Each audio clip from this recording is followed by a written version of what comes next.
I am not an electrician. Do not do any of this. I can't guarantee there's any kind of safety or rating. You're playing with electricity here. Only an electrician should be doing this. So this is just for demonstration purposes of what not to do.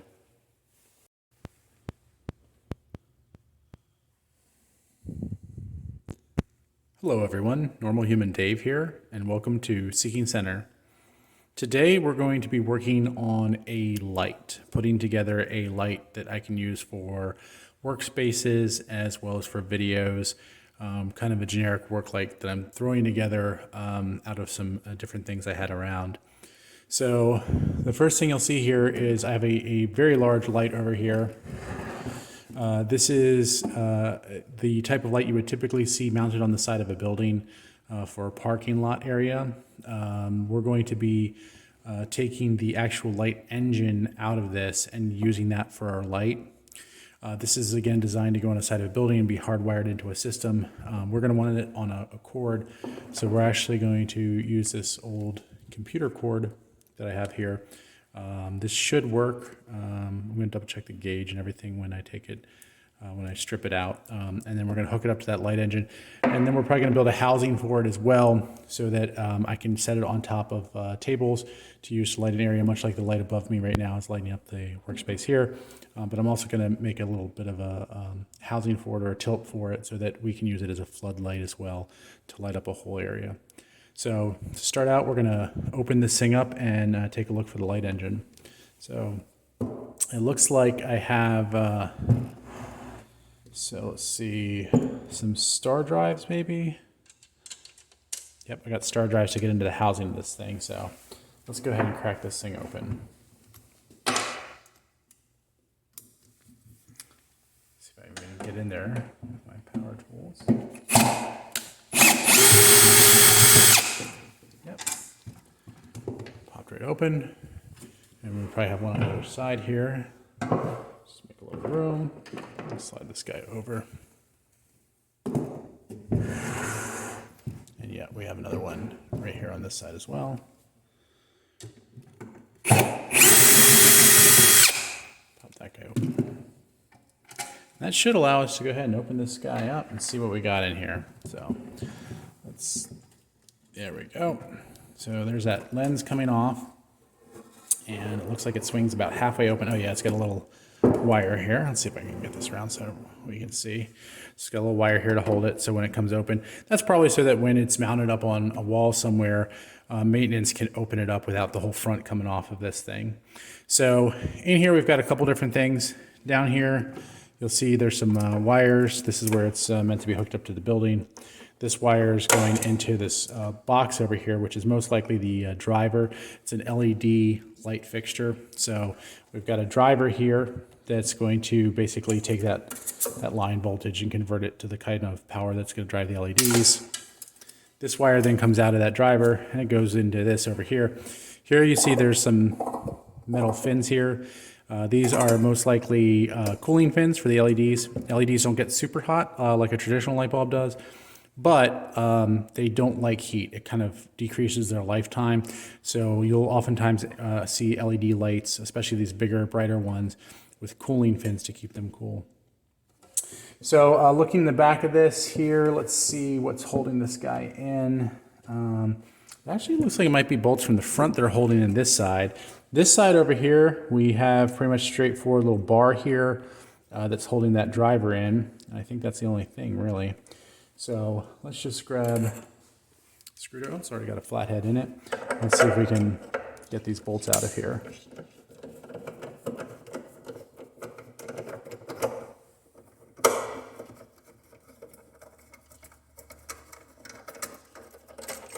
Nice and easy, yep. So that might be enough. Let's see if we can set that bolt aside. Swing this. Yep. That was it. That was the only thing holding them in, was that bar on the top. So it had a little piece of rubber here, probably as an insulator, so there wasn't metal on metal. In case anything ever went wrong with this, I guess that's just to give it a little bit of a gap there. Maybe just a padding to hold it to keep it from getting damaged. I'm not 100% sure. Okay, now is the front here. Again, I think it's bolted from the front, so I'm going to go ahead and close him up again and flip him back over. Let's see. Oh, yep. There we go. So we're looking right at them initially. So we've got bolts, or screws, I should say, right here and here. And it looks like these might be a regular Phillips. Yep, they're Phillips. So we're going to switch heads on our driver. And out these guys come.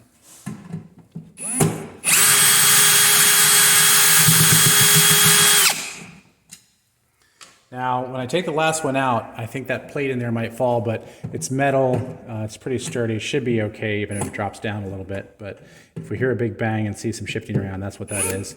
But I've got 4 screws here, well, 3 more to go.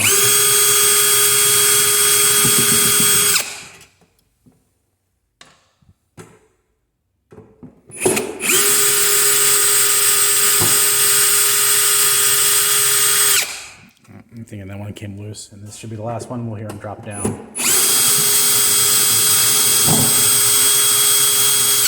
Yep, felt that.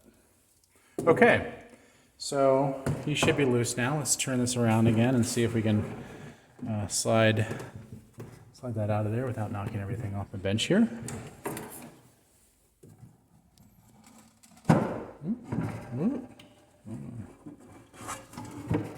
No, he's still in there. Let's see if he's really loose. Oh, no, he's moving around. Yep, there we go. So there is our light. So you can see we have 4 very large LEDs here, each one of these little discs. The white plate here is a metal. It's like a coated metal.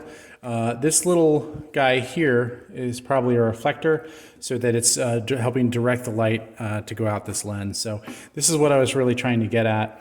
The housing weighs a lot and is a lot more than I need. It's an outdoor housing. It's got gaskets. It's got some metal to it. I mean, it's really, you know, what I really want is a light. So this should make it a lot lighter to just work with this. It's still got some good weight to it. I guess maybe 3 or 4 pounds here. Plus that driver weighs a little bit as well. So I'm just going to pull all this out. No, it looks like we got one more little part screwed in here. So there's another screw in here. It's just holding in the wire. Doesn't really look like it. Just kind of keeps it from wiggling around, it looks like. So I know you probably can't see this, but I'm going to go in here and just take this screw out. And then we should be able to pull the whole thing out. There we go. So between the driver and the light engine here, there's this disconnect. And it's already wired up the way it should be, but you see it just there's a quick little disconnect. And what that does is allows me to actually take them both out separately. So I'm going to pull that light engine out. I'm going to set that guy over here. I'm going to take that driver. Just set him over to the side as well. And then I'm just going to get this housing out of our way.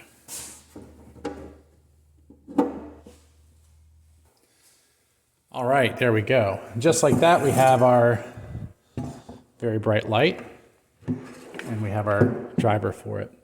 So now we want to wire this guy up so that he can plug into a wall. I could wire a switch into it, but I think what I'm going to do is I'm just going to wire him to plug in and work him through a switch on a like a little adapter, like a power strip or something like that. I am not an electrician. Do not do any of this. I can't guarantee there's any kind of safety or rating. You're playing with electricity here. Only an electrician should be doing this. So this is just for demonstration purposes of what not to do. So we're going to grab some wire snips here. Maybe. Wants to be agreeable. There we go. And so this is my the end that would go into the computer. I'm just going to snip this off and see what kind of wires we have inside here. We should have 3. Yep, we've got 3 wires. So we've got our ground, our hot, and our return. However, these are colors I'm actually not used to. So typically with wiring, for regular wiring, you'll see these 3 colors. You'll have a black, a white, and a green, which is your ground. And here, I've got a green, a blue, and a brown. So I'm not really sure which one is the hot versus the return. So we're going to take a quick pause here. I'm going to do a little research and make sure I wire this up correctly.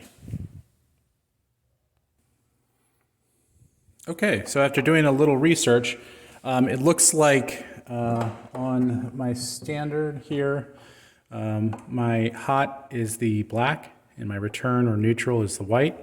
On the computer cable here, the blue is my neutral and the brown is my hot. So it's going to be brown to black and blue to white. Again, I do not do any of this. This is me showing you what not to do when it comes to electrical. So I'm gonna score this wire a little bit with a pair of scissors, just open them up and start taking some of this off to get those wires exposed so I can get them connected in here. And this part is very delicate. You don't want to get through the insulation any more than you need to remove it. And I'm not even sure if my scissors are really doing the trick or not here. Yeah, I'm gonna have to switch over to something a little sharper.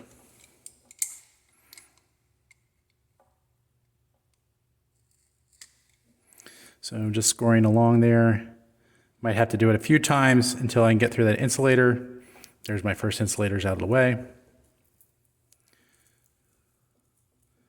And then I'm just going to score around and take that coating off if I can.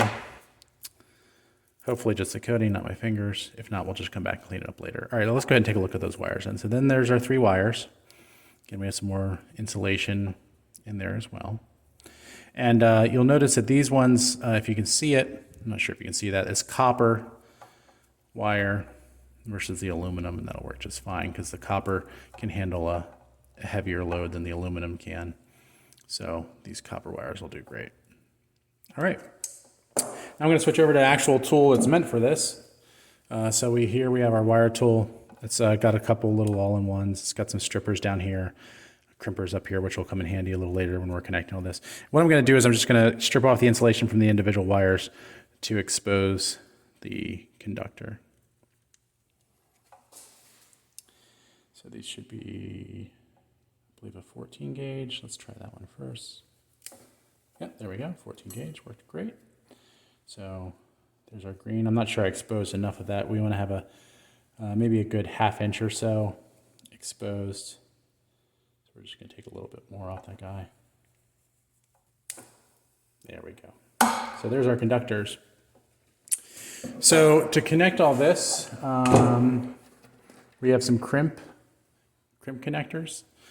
These things are really handy. And I'm going to start by connecting the ground.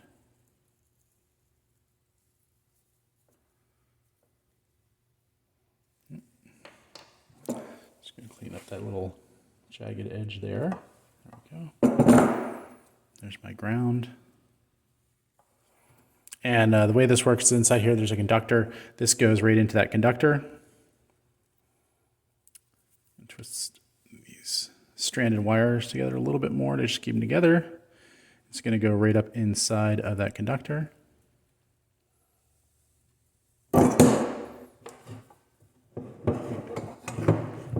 And then there's my other part. They're green to green.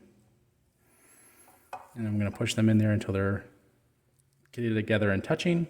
And then we're going to take our tool again. And the end of this guy is just going to crimp these closed.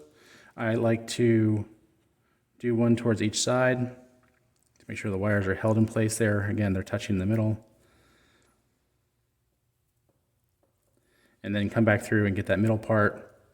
Just crimp down on there nice and hard.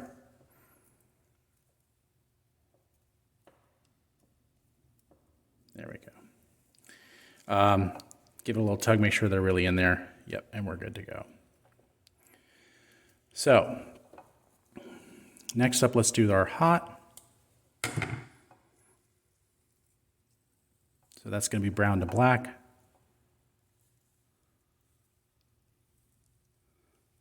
Insulator getting caught in there.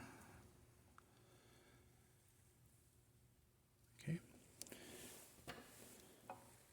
And our next crimp in there nice and far. And then black in there until they're touching.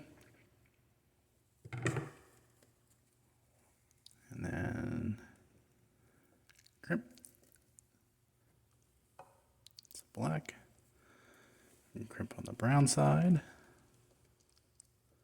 Crimp, and then a big squeeze in the middle. Let's really get him in there. There we go. Okay. Little tug. Yes, we're nice and secure. So last one, we have our return, our blue. And that's blue to white. In he goes. And his companion.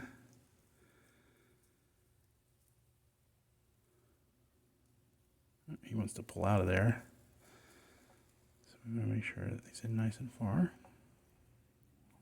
It's going to be kind of tricky.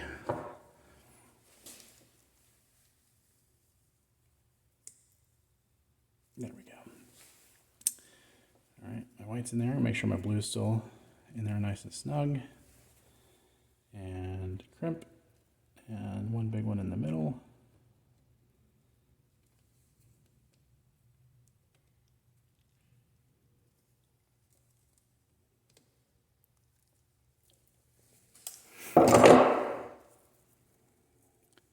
All right, all are in and secure. So lastly, just as an extra little measure, I'm going to put some electrical tape around there just to hold everything together. You will see that I'm not the most meticulous person because I'm not even going to clean up any of those insulators. I'm just going to tape it all inside there since those wires are inside of those crimps and have plenty of insulator around them. No one needs to know what's in there.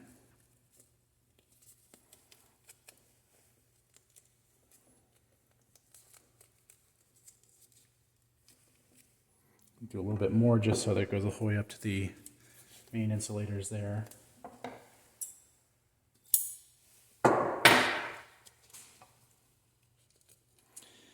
This does not guarantee any kind of waterproofing or anything like that. This is really just to help hold everything together and provide a little extra protection there. Okay, so we now have a plug wired up to our driver. And I'm going to start by plugging this in. Well, actually, you know what? Let me go ahead and connect the whole thing here. So we're going to connect this guy here, the driver to the LED. And then, if this was facing up towards the camera, it would probably be a problem. This is I believe, 125 watt LED. Which if you're not familiar with LED wattages, that's the equivalent of about roughly a 250 or so watt metal halide lamp. So very, very bright parking lot light. So it's going to get really bright. If it was pointed at the camera, my guess is you wouldn't be seeing anything. So I'm going to tilt him. Let's see if I can tilt him face down, maybe prop him up a little bit. So you can see some light coming out of there once he's on. But this should be good enough to get him going. So let's go ahead and plug him in. Here we go. Oh, there we go. So he's on, nice and bright. No sparks. Don't see any issues, so I think we've got him wired up well. Yeah, so we've got a nice bright light. So you can see it's causing all sorts of effects on the camera from the additional light out here. I'm going to go ahead and unplug him. So next, what we're going to do is we're going to build a little bit of a housing for him. The goal is going to be something where it can rest up high over top of a desk area. Again, just kind of like the light, which I know you can't see, but it's already currently down on this workspace. And then also, I think what I'll do is we'll put together a little bit of a tilt feature so that in addition to facing directly downward, it can tilt up and then flood, almost function as a floodlight, shining all the light in a direction. We may also maybe look at putting some sort of diffuser or lens over it since it's going to be a very bright light, but because it's 4 LEDs and they're very large LEDs, it's not going to be overly directional anyways. It's going to be kind of just pouring all that light out. This guy here will make a darker area on this side. So we might remove him to really make it a flood, though I kind of like this. It's extremely light, doesn't add much weight to it, but it also allows it to be a little bit directional, and it's just it's a piece of aluminum. You can just bend it a little bit if I want to kind of have more of a cutoff to control where the light goes. But anyways, we're going to go ahead and switch over to building the housing.